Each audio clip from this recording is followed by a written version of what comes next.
Bate-papo das 6. Oferecimento Uniscan, diagnóstico por imagem. Rio Doce Radiologia. Unicor. Conquiste e proteja seus bens com a Pagoto Corretora de Seguros e Consórcio. Seguro e consórcio de tudo para todos. Peça sua cotação. Medicina de primeiro monte em Linhares é na Unicor, um centro avançado de diagnóstico por imagem e fisiologia endovascular, acreditado para tratamento de TAV. Somos especialistas em angioplastias complexas e tratamento do infarto agudo do miocárdio, além de diversos procedimentos de neurointervenção, com equipamentos de última geração e uma equipe altamente qualificada. A Unicor é referência no tratamento de oclusões coronarianas crônicas. Unicor, unidade do coração do Espírito Santo. Sua vida é feita de momentos. Momentos em família, momentos de sonhos, momentos de conquistas, momentos de realizações. E para todos os momentos você pode contar com a Pagoto Corretora de Seguros e Consórcio. Há mais de 25 anos, parceira das melhores operadoras de seguro e consórcio do país. Pagoto Corretora de Seguros e Consórcio. Seguro e consórcio de tudo para todos. Centro Linhares. Ligue 3371-2000 e peça a sua cotação.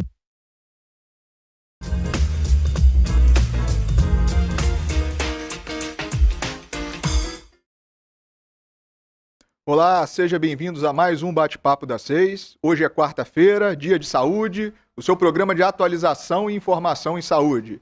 Hoje, contemplando aí ainda o mês de novembro, vamos falar sobre o Novembro Azul, né? Essa campanha belíssima, né? Que vai aí, toda a série desse mês de novembro, a gente vai falar sobre o Novembro Azul. E, mantendo aí a tradição do programa, a gente trouxe 3 especialistas na área. Nós temos lá na ponta esquerda o Dr. Guilherme Campelo, que é médico urologista. Seja muito bem-vindo, Guilherme. Boa noite, obrigado pelo convite. Você que acompanha a gente lá no Hospital Rio Doce, salva a gente nas noites e etc, né? É isso aí. Isso aí.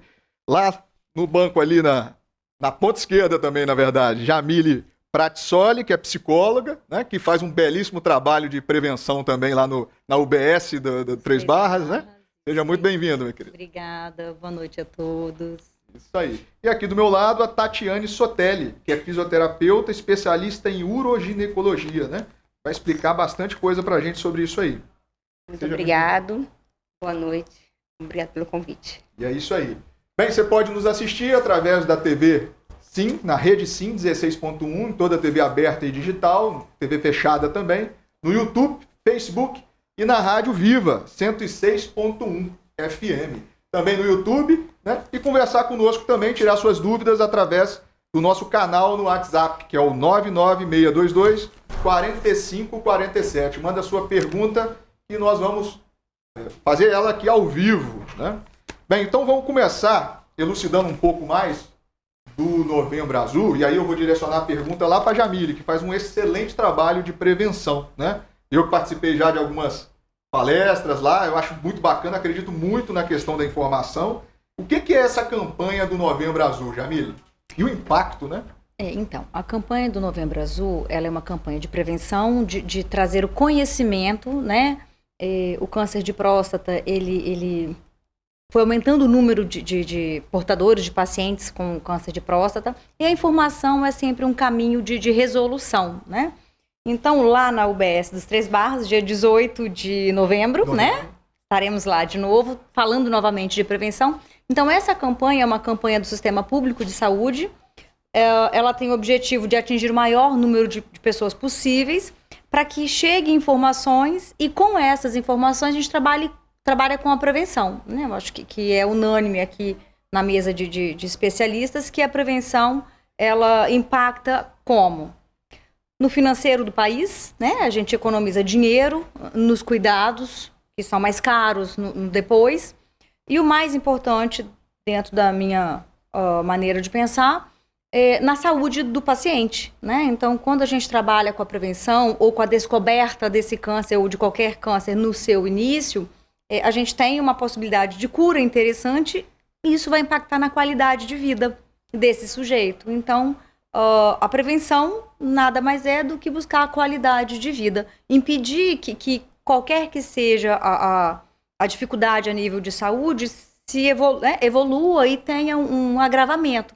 E aí, então, a qualidade de vida ela fica preservada né? Então, essa campanha, ela é vinculada à prevenção. Prevenção. Tem esse objetivo, né? Esse é o Dia objetivo. 18 de novembro, lá na UBS, vai ter nos Três algumas Barras. palestras, eu vou estar presente. Exatamente. E todos são convidados. Isso, mas eu vou falar sobre câncer de próstata, não. Eu vou falar sobre prevenção do homem, tá? Cardiovascular. Porque, na verdade, essa campanha, ela ampliou, né? A gente fala do câncer de próstata, mas ela também está vinculada à saúde do homem, né? Do homem. Que acaba sendo uma novidade, né? Até bem pouco tempo atrás, as mulheres se cuidavam, as mulheres se dedicavam. Então, ampliou-se para a saúde do homem. Como que é difícil tratar do homem, né, Guilherme? É bem difícil. Então, assim, o Novembro Azul, basicamente, não é só câncer de próstata, é a saúde do homem no geral, né? Uhum. E sobre o câncer de próstata específico, o que é isso? Esse tabu aí? Explica pra gente, assim, de uma maneira direta para a população entender o que é o câncer de próstata. Bom, primeiramente a gente tem que lembrar, né, que a próstata é uma glândula, né, que só o homem tem, e ela ajuda tanto na continência urinária, né, no controle da urina, como também ela forma o líquido prostático, que faz parte do sêmen. E a próstata, na verdade, o câncer de próstata em si, ele está cada vez mais crescendo, né, o diagnóstico, por conta do envelhecimento das pessoas, né? O câncer de próstata é muito associado à idade. Quanto mais velho o homem, maior a chance de ter o câncer de próstata. O câncer de próstata hoje é o segundo câncer mais comum no homem, né? Só perde para o câncer de pele, não o melanoma. E no Brasil, o último dado que a gente tem do INCA foi em torno de 65 mil diagnósticos novos de câncer em 2020. Sendo que 2020 foi um ano bem complicado, né? Por falta de comparecimento, né, de pacientes para fazer tantos exames diagnósticos de prevenção por conta da pandemia. Prejudicou muito, né? Acho Prejudicou que esse ano demais, a gente vai ter demais. Talvez um aumento na incidência. A gente está tendo muitos casos assim, de pacientes que simplesmente abandonaram o tratamento, tinham cirurgias indicadas, por exemplo, e não fizeram, e voltaram um ano e meio depois, e a gente tem que, né, reestadiar esse paciente. Alguns pacientes, não do câncer de próstata em si, mas de outros cânceres, acaba que muda o tratamento e muda o prognóstico também, então a pandemia atrapalhou muito isso. Atrapalhou bem. Aí. E Tatiane, eu fiquei muito curioso com a sua especialidade. Eu queria que você contasse um pouco pra gente sobre a fisioterapeuta uroginecológica. O que é o seu dia a dia? O que a gente faz? A gente trabalha também com a parte da prevenção, né? O paciente chega, ele está marcado com uma cirurgia de próstata e a gente vai preparar toda aquela musculatura, fortalecendo, né? E dando a orientação ao paciente como ele fazer o uso daquela musculatura, até mesmo depois que ele saiu da cirurgia, porque muitos ficam perdidos, não têm o conhecimento, né? Tem uns que perde muito xixi, então isso assim, usando fralda, então uns fica perdido. E com a fisioterapia, a gente já orienta o paciente, orientando eles que quando ele sair da cirurgia, ele vai sair daquele estágio, né? Então, para ele não se preocupar, que com a fisioterapia depois, no pós-parto, a gente vai estar ajudando ele a melhorar mais ainda. Entendi. Então, vocês trabalham mais durante o tratamento do caso do câncer de próstata, né? Isso. Durante, o antes, né? Prévio para a gente dar as orientações ao paciente, orientar como que fazer a contração, fazer o fortalecimento da musculatura do assoalho pélvico e a orientação da terapia comportamental, né? Como muitos vão toda hora no banheiro, né? O aumento de ir ao banheiro e, assim, eles ficam trocando de fralda, protetor diário o tempo todo. Então, a gente vai orientar eles que não precisa, né? Então, a gente vai orientar, você tem que ficar um tempo sem ficar indo toda hora no banheiro, né? E aí isso ajuda muito eles.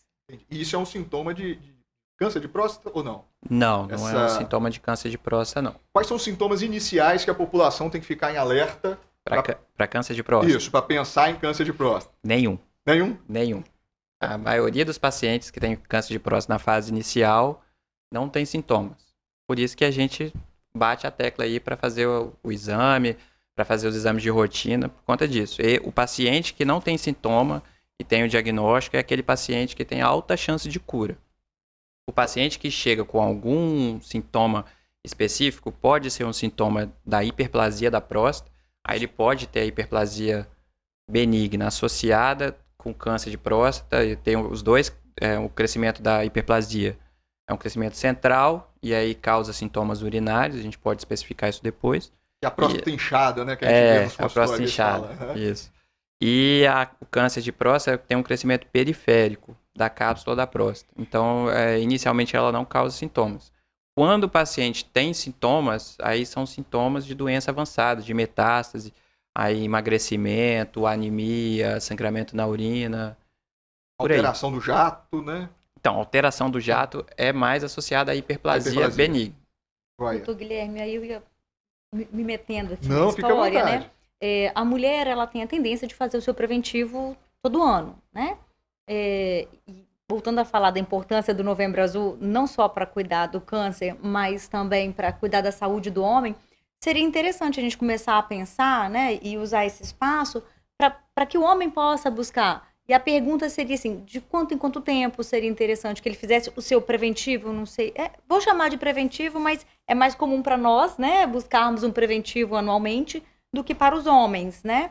Então, qual seria o tempo ideal para que ele pudesse prever detectar uma possibilidade de câncer num tempo onde ele pudesse atingir a cura? Então, eu vou até ampliar um pouquinho o que você está falando. Já me fizeram essa pergunta já. Quando que o homem tem que começar a procurar um urologista? Idade, isso. Isso.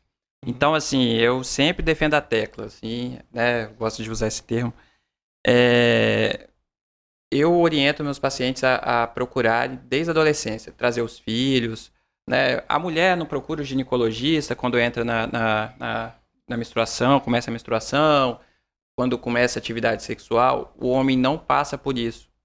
Não tem essa cultura de procurar um urologista, de ver se não tem necessidade de fazer uma cirurgia, tem uma fimose, por exemplo, ou se não teve nenhuma malformação, ou se tem algum problema relacionado, né, ao órgão genital. Não existe isso. Isso é uma coisa que a gente está cada vez mais fazendo campanhas em relação ao adolescente procurar o urologista desde o início. Quanto ao câncer de próstata, a gente tem vários protocolos para isso, né? O protocolo mundialmente utilizado é pacientes que têm histórico familiar de câncer de próstata ou de outros cânceres relacionados a glândulas. Então, assim, que tem parentes com câncer no ovário, mama, pâncreas, né? Que geralmente que vem do lado paterno, a gente orienta a iniciar os exames de rotina a partir de 45 anos. Isso vale também para as pessoas de cor negra. E pacientes que não têm histórico familiar de câncer, caucasianos, a gente orienta a partir dos 50 anos. Caso o paciente tenha um histórico assim, de familiar com câncer de próstata muito precoce, aí a gente até inicia antes dos 45, podendo ser até a partir dos 40, mas são casos muito raros. Individualizado. Né? Então, assim, o ideal é histórico familiar, 45 negros, 45 anos. O restante da população, sem histórico familiar, 50 anos. É importante você levantar essa questão da prevenção, porque tem câncer do pênis, do testículo, né, do epidídimo, de várias outras coisas, né? Hipospádia, né? Tem outras... E o câncer de testículo mesmo é o câncer do adulto jovem, né? E é o que mais aparece, de vez em quando aparece, tem casos, a gente lembra de jogador de futebol, teve um jogador de futebol do Flamengo, não lembro o nome agora, teve o Nenê, jogador de basquete, que foram, né, fizeram cirurgia, ficaram bem, depois fizeram propaganda em relação a isso. É um câncer de adulto jovem, e a gente não pega, às vezes, pega já numa fase mais avançada. O homem, ele tem muito receio do médico, né? Tanto do médico quanto da prevenção, e eu acho que na questão genital é pior ainda, né? O que você acha disso, Jamile? Tem todo um tabu, e isso é uma questão histórico-cultural, né? A gente diz que está saindo de uma sociedade machista, mas a gente está muito entranhado nisso ainda, né? Então, essa questão ligada à virilidade, à masculinidade, a questão da impotência sexual, que o tratamento desse câncer, ele traz à tona, é muito assustador para o homem. Então, para não saber que eu tenho algum risco, eu prefiro não saber. E aí eu evito ir, né? E aí eu vou me permitindo adoecer sem, né? em relação a doenças do coração, né? Os homens acabaram... hoje não, hoje acho que está mais equilibrado, né? O número de homens e mulheres, né? O homem está equiparado já. Porque se cuidou, né? Porque começou a perceber isso no homem por toda uma questão de pressão social, né? De ter que ser o macho alfa, né? E isso faz com que ele tenha vergonha de expor as suas fragilidades em todos os aspectos. No sexual, um pouco maior, porque o macho, ele dá conta do sexo, né? Ele é o pegador.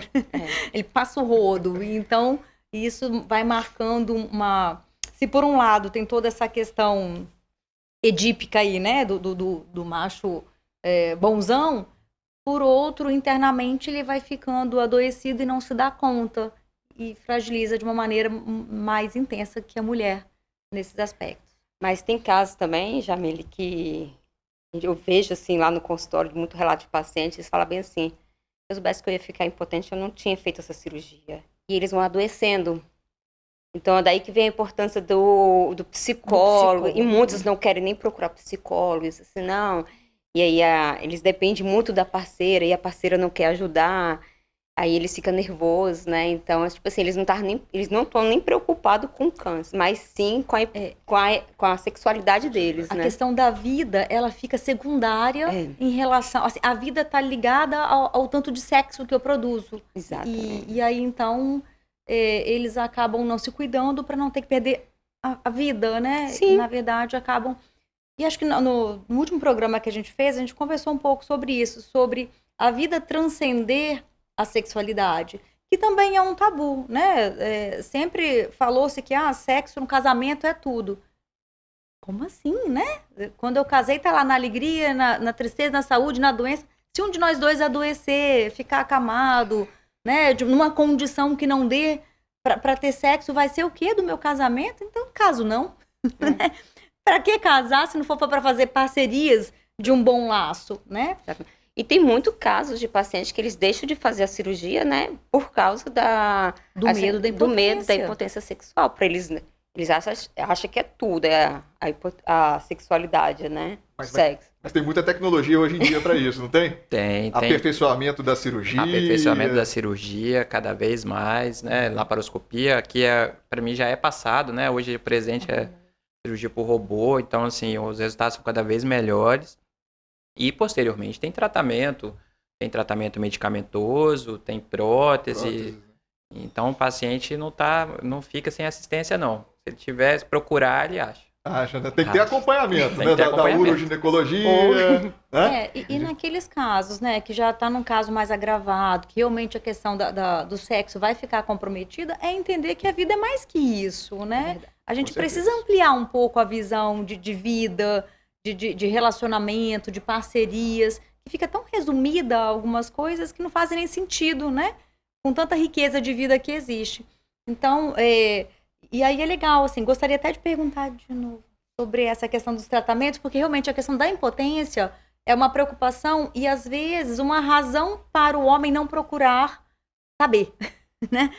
Se eu soubesse, nem tinha feito a cirurgia. E a cirurgia vai salvar a vida daquele paciente. Ele opta por não fazer porque ele associa isso à impotência. E aí, é possível, assim, trazer pra gente como é que seria, assim, o processo cirúrgico, o que acontece depois disso, que possibilidades que tem de voltar a uma vida normal em estágios que não são tão avançados, né? A gente sabe que em estágios de metástase ou mais avançados, né, a gente faz cuidados paliativos, né? Mas antes dessa fase, o que é possível ser feito? Sei lá, é possível dizer pra gente um passo a passo, ou quais são as possibilidades, as opções que esses homens têm? Então, é possível, sim, né? A gente pode enumerar aqui, tem várias opções de coisas que o homem pode fazer. A gente não tem como defender assim, de falar, isso aqui, a porcentagem é X, Y, não tem como te falar. Depende muito do tratamento em si, né? Os homens mais novos têm uma tendência a recuperar melhor a ereção, mas tudo depende de como foi feita a cirurgia, né? Hoje a gente tem 3 técnicas padrões, né, de cirurgia. A cirurgia tradicional, que é a laparotômica, né, aberta. Essa cirurgia ela é uma técnica que é menos refinada, né? E tem menos recurso, né? A gente opera com a visão nossa, né? Olho nu. Então, o sítio... Isso, pela barriga. O sítio da localização da próstata é de difícil acesso, né? Fica embaixo do pubis, né? Do osso do quadril. Então, a gente tenta preservar a inervação que passa sobre a próstata, né? Mas o recurso é limitado. Não é a mesma coisa da cirurgia por vídeo, que a gente consegue ampliar a imagem 20 vezes, e da cirurgia por robô, que além de ampliar a imagem, a gente tem movimentos, né, que a gente consegue fazer com o robô, que a gente não consegue fazer na cirurgia aberta e na laparoscópica. Então, assim, o recurso da cirurgia melhorou muito, muito mesmo. Claro que isso depende da experiência do cirurgião, né? Não é porque o cirurgião está fazendo por robô que é garantido que ele vai conseguir. E também depende da anatomia do paciente, depende do grau do câncer, porque dependendo do grau do câncer a gente tem que tirar com o nervo tudo, porque o nervo pode estar acometido. Entendeu? E depende da saúde anterior ao câncer. Isso, também, né? uma coisa que isso também pesa muito. Todo paciente que a gente indica cirurgia, a gente costuma avaliar essa questão da ereção prévia, porque às vezes o paciente já é mais idoso, ou ele tem alguma doença de base, né? O diabetes principalmente, que é uma das principais causas de disfunção erétil no mundo. E aí esse paciente às vezes já não tinha uma ereção boa, então ele já tem que entender isso, que a cirurgia vai piorar um pouco mais. Aí entra a cirurgia, a questão psicológica e mais a questão cirúrgica, né? Mais a questão cirúrgica. Do diabetes e etc. Né?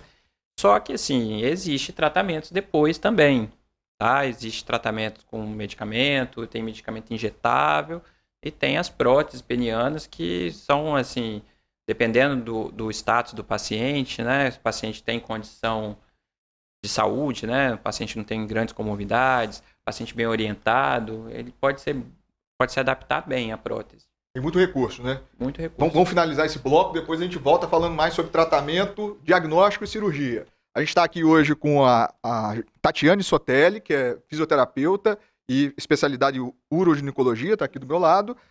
O doutor Guilherme Campelo, que é urologista, e a Jamile Pratissoli, que é psicóloga. A gente volta no segundo bloco falando mais sobre Novembro Azul.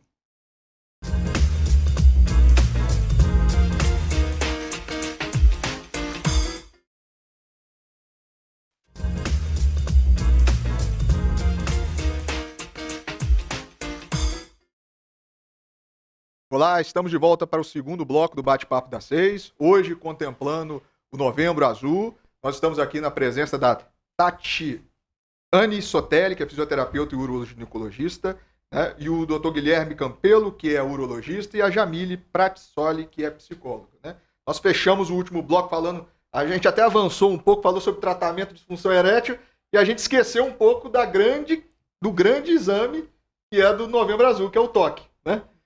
Desmistifica isso pra gente aí, Guilherme. É um exame tão desafiador assim ou é uma coisa muito simples? Então, depende de como você interpreta, né? Mas é um exame muito simples. É um exame simples e um exame barato, né? Precisa só de ter um profissional que saiba fazer o exame, né? Quanto tempo demora o exame assim? Segundos? Segundos, 5 segundos, 10 segundos, dependendo se o médico tiver alguma dúvida. É um exame, né, invasivo, né? Para o homem é muito difícil, mas é um exame muito simples. A intenção dele é a gente conseguir, né? A gente empurra o reto e consegue palpar, né, a próstata. E a gente tenta sentir se a próstata tem algum endurecimento. A gente consegue ter uma noção, mais ou menos, de qual é o tamanho dessa próstata. É uma próstata muito grande. Entendeu? Então é um exame muito simples. Com o toque a gente já pode, às vezes, né, diagnosticar um pré-câncer, né? A gente encontra um nódulo endurecido, né? Já indicaria, né, o próximo passo, que seria a biópsia.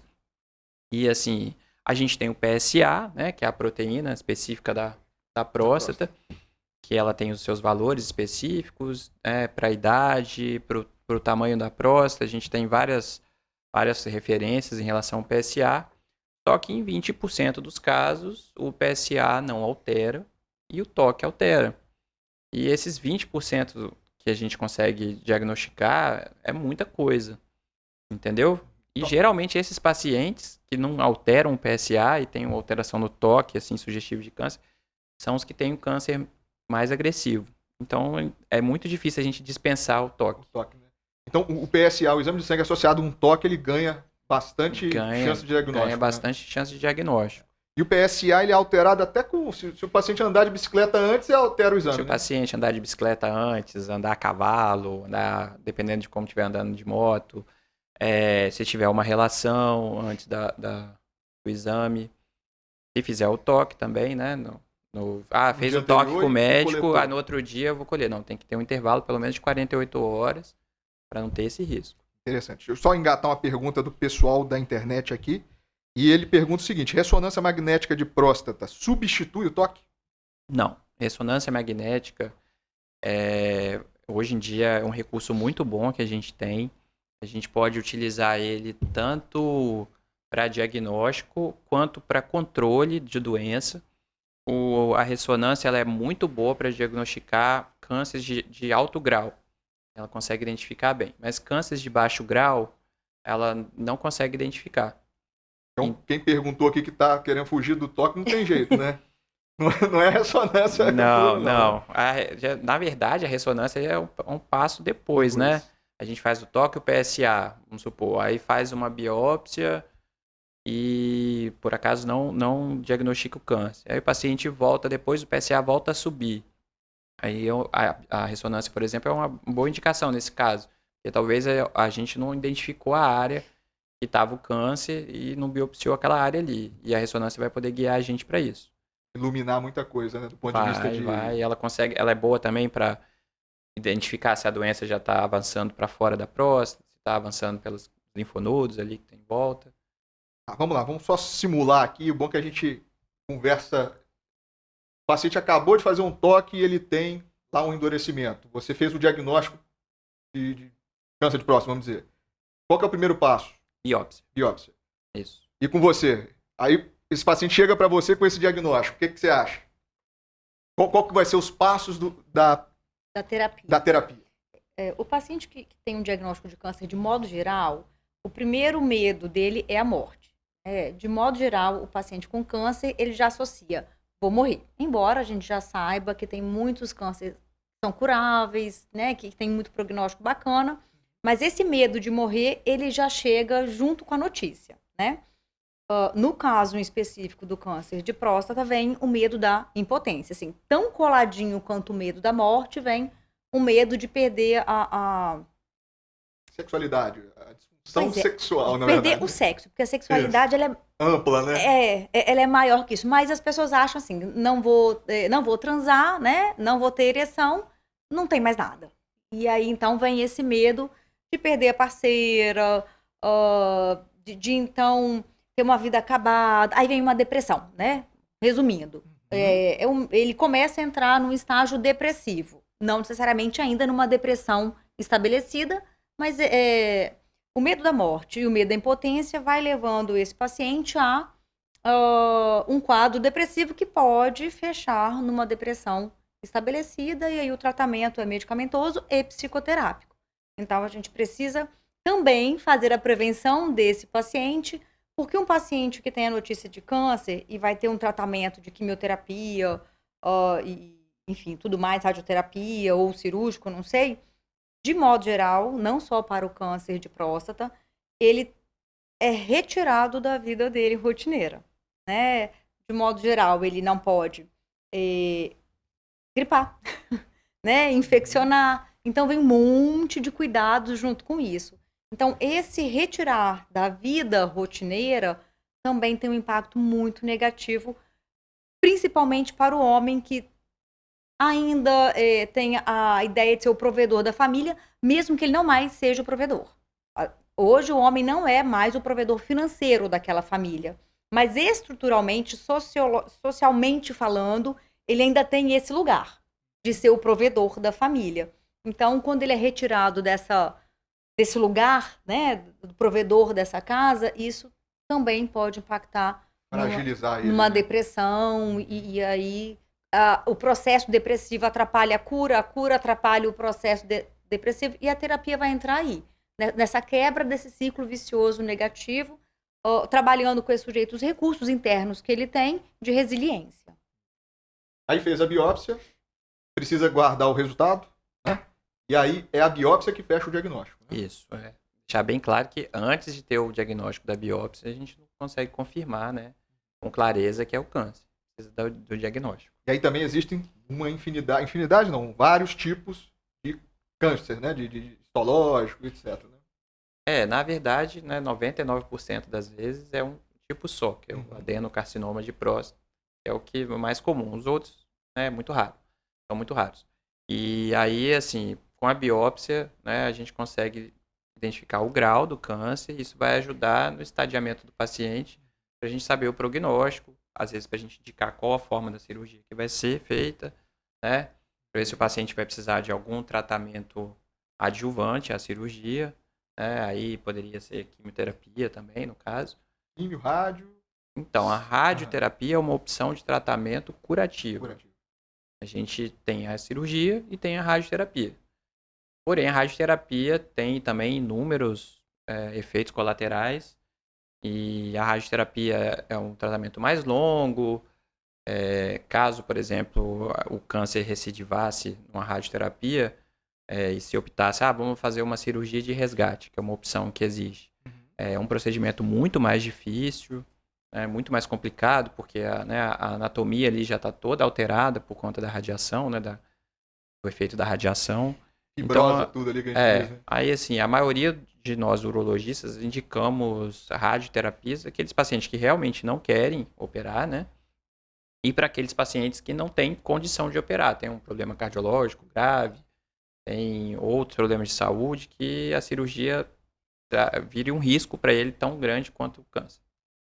Então aí você indicou a cirurgia, aí entra a especialista Tatiane Sotelli, né? Isso, aí o paciente já vem do médico com o diagnóstico do câncer, né? O médico pedindo a fisioterapia pélvica, né? Para fortalecer, o paciente vai chegar, eu vou orientar o paciente, né? E vou fazer os exercícios, o fortalecimento, e eu vou orientar ele como, depois da cirurgia, como que ele vai fazer a ida ao banheiro, né? Como a quantidade de protetor que ele pode estar usando, né? Durante o dia, né? E assim, aí a quantidade de água que ele pode estar bebendo, né? Porque muitos, eles evitam até de beber água, né? Para não ir ficar toda hora indo ao banheiro, né? Você contava um caso de um paciente específico que foi muito interessante, né? A questão da micção, né? O paciente, ele chegou, só que ele já tinha feito a cirurgia, né? Na hora que a gente estava conversando. No intervalo aqui, ela contou isso pra gente.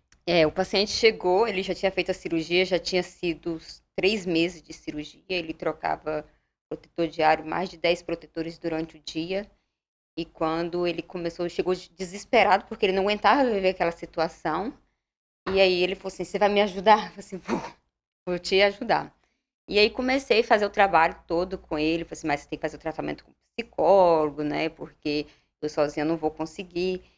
E aí ele falou assim, não, vou só ficar com você. Eu falei, então tá. Aí eu comecei a tratar ele. Muitas vezes ele perdia, fazia micção, onde que ele estava na minha sala, ele fazia assim, que ele perdia mesmo, né? E você colocava protetor, muitas vezes encharcava o protetor. E aí eu fui orientando, fiz o tratamento com ele melhorou esse paciente, já quis dar alta para ele, e ele falou assim, não vou te largar. Por quê? Ele fica com medo, né? O medo, ele falou assim, e se voltar novamente? Eu falei assim, mas não vai voltar novamente, você não precisa mais, né? Porque hoje ele está com um protetor só diário. Quando ele iniciou, já era 10 protetores. Hoje ele usa um protetor. Isso é um caso totalmente, não é comum, né? Quer dizer, não é todo paciente que vai operar que vai ter esse problema, né? Não, é uma porcentagem pequena, assim, em torno de 20% mais ou menos, que tende a ter uma incontinência, 20% a 30%. Aí, claro que vai depender da técnica utilizada, da idade do paciente, do grau do câncer dele, isso tudo pesa. Mas, assim, estudos comprovam isso, né? Fisioterapia precoce ajuda bastante. Todo programa que a gente vem aqui, é importante a multidisciplinaridade, né? Sempre a gente fala isso. Eu falo assim, tem paciente que, dependendo da cirurgia que ele fez, Ele usa um protetor diário por dia. Ele faz a fisioterapia, fortalecimento com eletroestimulação, biofeedback, ele melhora, ele fica sem protetor. Algumas vezes que tem, fala assim, eu perdi devido a alguns esforços que eu fiz, eu baixei na roça que eu estava trabalhando, eu perdi, mas é muito difícil. O resultado é excelente da fisioterapia desse tipo de paciente. Fazer um comentário? Fazer uma pergunta? Não, eu ia fazer o comentário quando ela trouxe que ela sugeriu o psicólogo e ele se recusou, porque também tem esse tabu, né? Tem aumentado o número de homens que buscam a terapia, mas ainda é um tabu também para o homem se abrir para alguém. E para a mulher ainda mais, assim, eles ainda buscam psicólogos homens. Eles falam bem assim, para que eu vou me conversar com a pessoa que eu nem conheço? Eu nem conheço. O homem ainda tem assim, mudou muito, né? Hoje buscam-se mais. Os homens mais jovens buscam mais a terapia do que os homens de mais idade. Mas tem esse tabu novamente ligado a uma questão Mas até com a fisioterapia, social. Muitos vão mesmo assim, porque acham assim, eu tenho que ir porque vou melhorar. Mas tem uns que nem procuram fisioterapia, porque, igual o Guilherme falou, né, doutor Guilherme? Ele encaminha os pacientes para fisioterapia, mas eles não vão. É muito difícil. Imagina se eles, vão deixar a fisioterapeuta reconhecer as partes íntimas dele. Né? Melhor eu não. tenho casos de pacientes que eu falo com eles assim, olha, vou fazer eletroestimulação. Então, vou fazer a parte intracavitária, que é mais rápido. Qual é o outro tratamento que você faz? Não, eu posso fazer por fora também, a parte externa, mas demora um pouquinho mais. Não, eu quero fazer isso. Eu não quero fazer nada interno. Como a questão do exame de toque, né? Assim, é um tabu. Né? E se você olhar pela lógica, né, da questão física do exame, assim, nem era para ser um tabu assim, né? Mas tem toda uma questão social. Por que não era para ser? Talvez vou ser um pouco chula para explicar isso, né? Porque no final das contas, né, a gente vai ao banheiro com frequência e faz as fezes, né? Então, se a gente observar o volume, né? Estou falando de fisiologia, estou falando de funcionalidade e proporcional ao exame do toque, não faz muita diferença, né? Mas o medo de que é um homem tocando um homem, fica, nossa, né? Que horror, né? E aí brinca-se com a questão da sexualidade, e se eu gostar, e se eu não gostar, começa a entrar na questão da homossexualidade. E a gente tem que entender que isso salva vidas, né? E se dentro de uma lógica racional ali, né? Minimamente inteligente, não é muito diferente do que a gente faz todo dia, né? Por que você evitar a prevenção de uma vida inteira? Então, fica a dica. Mas é a mesma coisa lá no consultório. Quando eles deparam assim, nossa, você é tão novinha. Ai, é aí que eles têm vergonha, né? Eles dizem, não vou fazer, né? Aí tem uns que não. Aí vai pegando mais confiança, eles continuam fazendo. Não, agora eu tô melhorando, eu quero continuar fazendo. Isso, não tem fisioterapeuta homem que faz esse tipo de tratamento? Eu falei assim, aqui não tem. Parece que tem uma dificuldade importante aí do lado do homem, né? Mas vamos lá. Obesidade, perguntas também da internet aqui que chegaram pra gente. Obesidade aumenta as chances de câncer de próstata? Então, diretamente não dá para falar que a obesidade aumenta as chances de câncer de próstata. Mas piora o prognóstico. Com certeza, o paciente obeso com câncer de próstata pode ter uma evolução muito pior do que um paciente que tem magrinho, rígido, que cuida da saúde. Aquela questão da condição prévia, né? Que ajuda, que a gente conversou. Outra coisa, meu pai teve câncer de próstata. A partir de que idade a gente acabou que já respondeu? 45 anos. 45 anos, câncer de próstata é transmissível? Aí ficou a dúvida, a gente não sabe se ele perguntou como... Se for como... genético ou se é... Se for genético, né, se a gente considerar, né, ele tem um forte peso genético. Até hoje em dia, não é uma realidade ainda do Brasil, mas nos Estados Unidos tem vários estudos genéticos.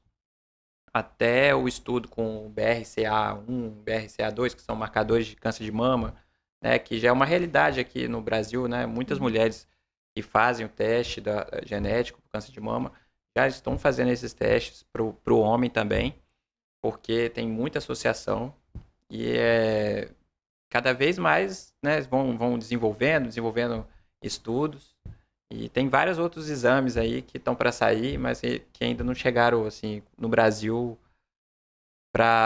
como realidade, né? Nossa, a gente acaba ficando ainda no PSA, no toque. Isso aí. Vamos deixar agora o terceiro e último bloco, né? As considerações finais. Tem muita mensagem chegando aqui, ó. Tô achando muito bacana. Vou mandar um abraço aqui, ó, pro Evanildo, Tiago, Tigrão e o Odair, que é Central de Ambulâncias ligado aqui no Bate-Papo das 6. E é isso aí. Mande suas mensagens aqui no nosso telefone 996224547 e deixe sua pergunta sobre o Novembro Azul, né? Hoje estamos com a Tatiana Sotelli, fisioterapeuta e uroginecologista, Jamile Pratsoli, que é psicóloga, e o Guilherme Campelo, que é urologista. E no terceiro e último bloco a gente vai falar um pouco mais sobre Novembro Azul.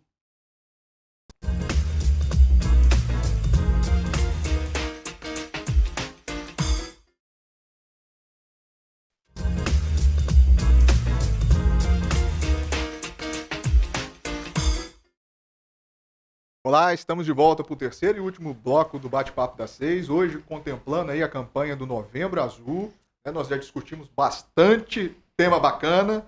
Hoje nós estamos com o Guilherme Campelo, que é urologista, né? E uro-onco também, né? Jamile Pratsoli, que é psicóloga, e a Tatiane Sotelli, que é fisioterapeuta especializada em uroginecologia. Então a gente conversou bastante sobre diagnóstico, sobre tratamento cirúrgico, tratamento fisioterápico, psicológico, e a gente esqueceu da prevenção, né? O que um homem, hoje, se ele for numa consulta médica, jovem, como a gente comentou anteriormente, o que ele precisa fazer para se prevenir no futuro? Então, primeiramente, né, ele tem que ter uma vida mais saudável, né? Então, controlar a questão da alimentação, controlar a questão se ele, né, tem algum vício, ingesta hídrica ou cigarro, né? De preferência, se puder evitar, né? E ter uma vida saudável, praticar atividade física, tudo isso vale muito a pena, até para, se no futuro esse paciente tem algum diagnóstico, ele possa ter uma resposta melhor de tratamento. E é a mesma coisa para praticamente todas as doenças. Tudo que a gente conversa é a mesma coisa, é alimentação saudável, hábitos de vida bacana, né? Atividade física, perder peso, manter um peso saudável, né? E a gente não faz. É o mais fácil, o mais barato e a gente não... Eu acrescentaria aí ter um hobby, né? Tem algo que te dá prazer em fazer por fazer, sem ter a obrigação de, né? Porque minha parte é mente, né, gente? Uhum. A minha parte é emocional e isso também faz muita diferença, né?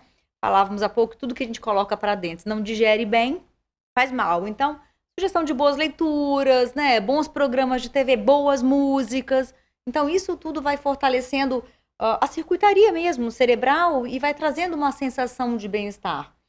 Isso ajuda na prevenção, né? Isso é saúde como um todo, mas ajuda também no tratamento.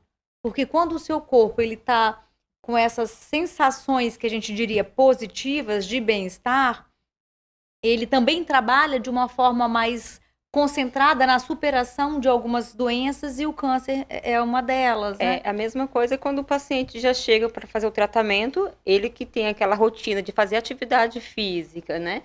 A recuperação dele é muito mais rápido, né? Do que aquele paciente que não pratica nenhuma atividade física e que não se alimenta corretamente, né?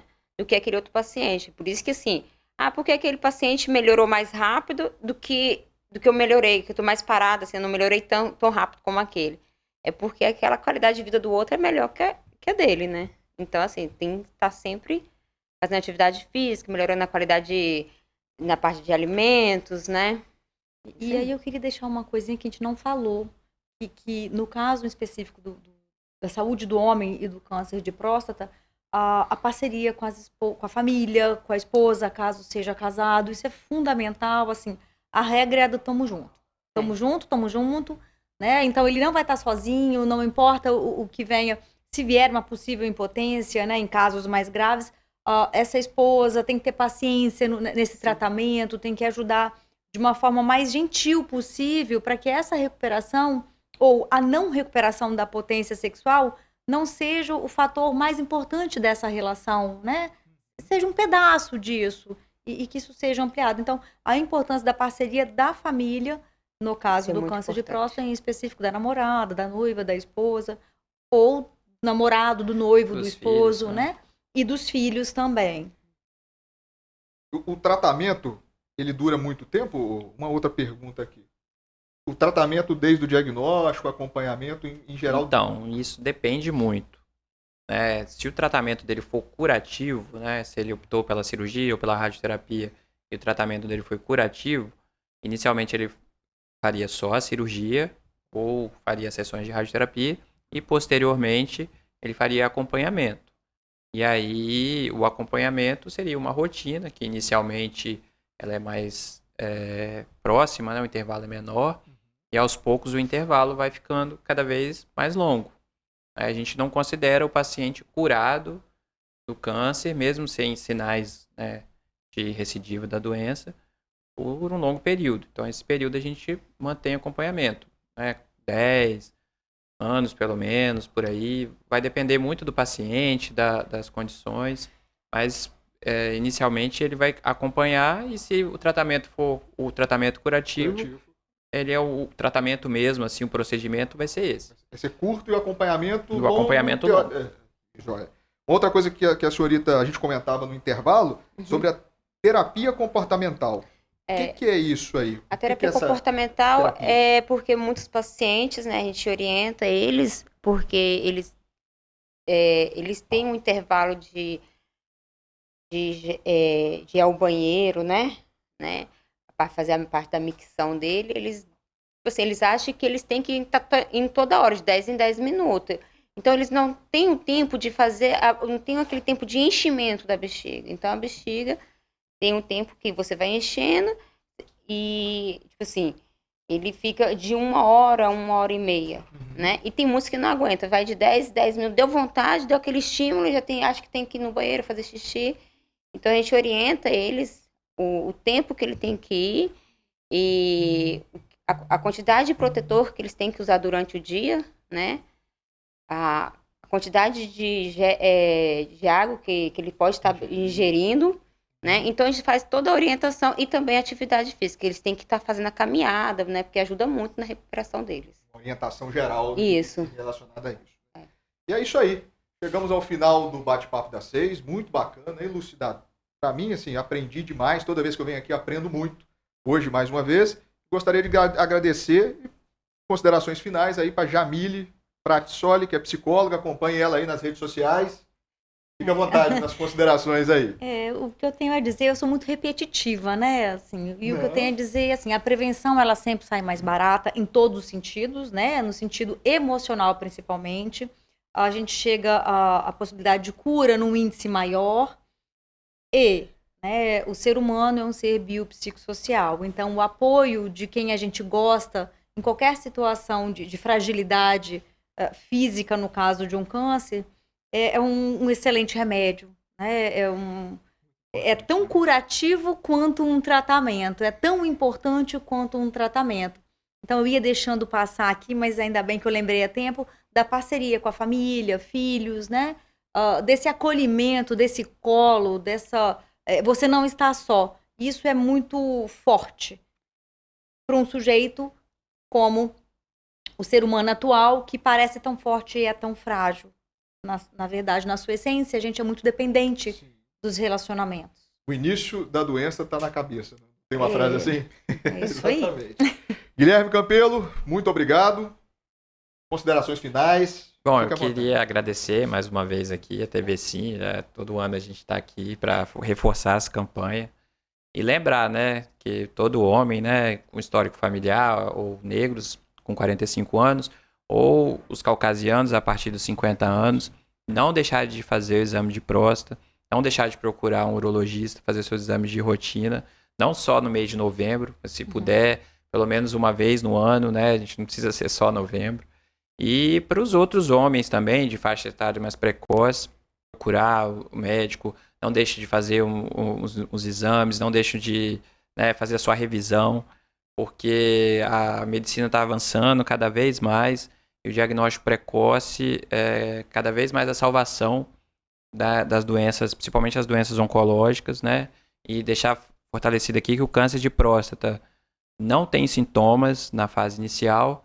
E aquele paciente que tem um diagnóstico, né, da doença na fase inicial tem uma chance de cura maior que 90%. Então, assim, é só a gente fazer a nossa parte. Parar de bobeira, né? De preconceito, né? Estigmas, preconceito e cuidar da sua vida. Cuidar da sua Você vida. está trocando a sua vida por conta de uma bobagem. Né? E é isso aí. E Tatiane Sotelli, muito obrigado pela presença também, muito elucidativa. Eu não conhecia o trabalho uroginecológico da fisioterapia, achei muito interessante. Muito obrigado, né? Mais uma vez, esse ano me convidaram novamente. Tenho só que agradecer. E assim, eu falo que a fisioterapia é muito importante nesse tipo de tratamento, não só nesse tipo de tratamento de câncer, né, do homem, mas também abrange tudo como na mulher, né? Então a gente tem bastante resultado, então fica assim, não deixe de procurar também o tratamento fisioterapêutico, né, que é muito importante para a recuperação do paciente, né? Excelente. E é isso aí, terminamos o bate-papo das 6, falando sobre Novembro Azul. E na próxima semana a gente retorna na quarta-feira às 18 horas com mais bate-papo das 6.